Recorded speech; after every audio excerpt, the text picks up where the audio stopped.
para alam nyo eh. Diba? Sasabihin nyo sa akin, bumalik ako sa pamamalimos ko. Bakit alam nyo ba yung pinagdadaanan ko? Ha? Alam niyo yung pinagdadaanan ko? Sinasabi ko sa inyo, laitin niyo ako ng pagiging badyaw, proud ako. Diba? Kayo yung umalis kasi like ko to, wag kayo masyadong judgmental.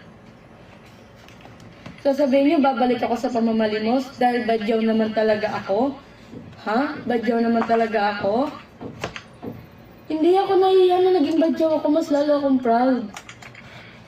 Sabi ko sa inyo, baka mamaya isa sa kayo sa mga ngangakag tinulungan eh. Kaya walang umaangat ng mga Pilipino dito eh. Sabi ko sa inyo.